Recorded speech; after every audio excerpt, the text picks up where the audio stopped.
कुर्ब करे लोहार तू मुख ठाहे दे तलवार।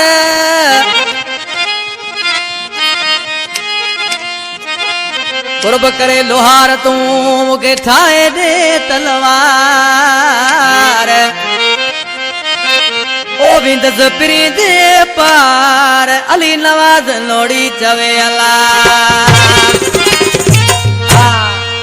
सलीम राय जो दोस्त अली नवाज नो गोट पीराने पार का फरमाश अली हसन लोड़ी उन दोस्त साबर अली लोड़ी और साको का बरकत अली लोड़ी उन शागिर्द नंढड़ो अशरफ अली गोठ कालारियो का बेवस मियांदाद रायमो बिटवाड़ो का फरमाश अब्दुरमान समीर नजाकत बेसरिया जानी लोहार वट वञी आशिक वञी पहुतो आहे अदा लोहार मु कुर्ब करे एड़ी को तलवार मुके के कमाणी जी ठाए दे अशोक जानी करे थोरो मुते तू लोहार ठाए मुके दे तलवार। करे थोरो मुते तू लोहार ठाए मुके दे तलवार। ओ वञा जानी पंजे दे तो पार खटे भाग मुंजो पोयार।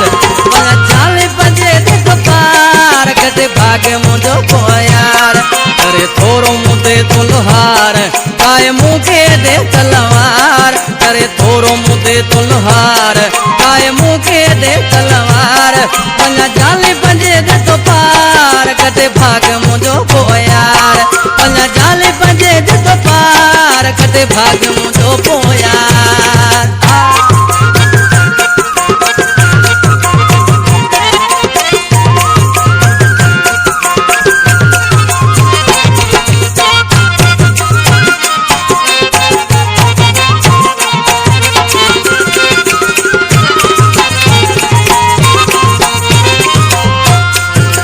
दुश्मन पैदा हजार कणियत में बीठा हथियार। लगी बाजी वैया है पोए जीत थिए यार।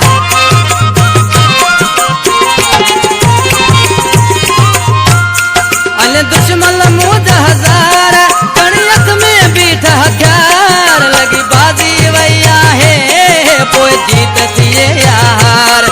अने मूरल मुड़ंदासी भले थियल के दा तकरार। हाणे मूरल मुड़ंदासी भले थियल के दा तकरार। मन जाले पंजे जे तो पार कते भाग मुंजो पोयार। मन जाले पंजे जे तो पार कते भाग मुंजो पोयार।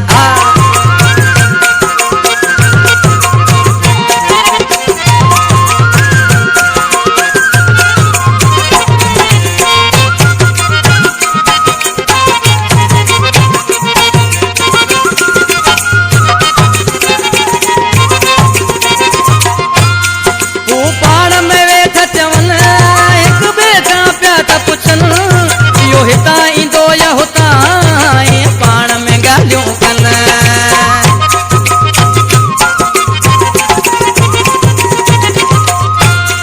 हू पाण में वेठा चवनि हिक ॿिए खां पिया त पुछनि इहो हितां ईंदो या हुतां पाण में ॻाल्हियूं कनि।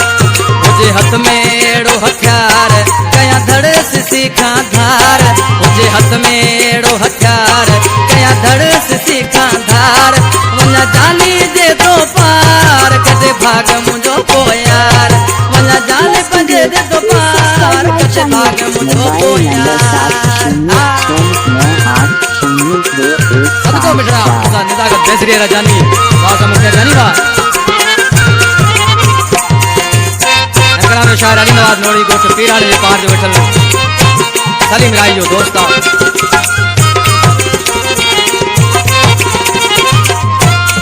जेको अली नवाज वींदस पंज सलीम सां मिलंदस। जेको साम्हूं मूंखे आयो नोड़ी मौत खे ॾींदस।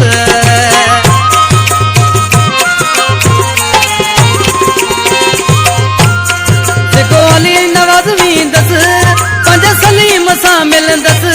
जेको साम्हूं मूंखे आयो नोड़ी मौत खे ॾींदस। कंदो मदद मुंहिंजी मुर्शिद साईं मियल शाह सरकार। कंदो मदद मुंहिंजी मुर्शिद साईं मियल शाह सरकार। वञा जाली पंजे दे तो पार कटे भाग मुंहिंजो पोयार। वञा जाली पंजे दे तो पार भाग मुझो को यार करे थोरो मुदे तो लोहार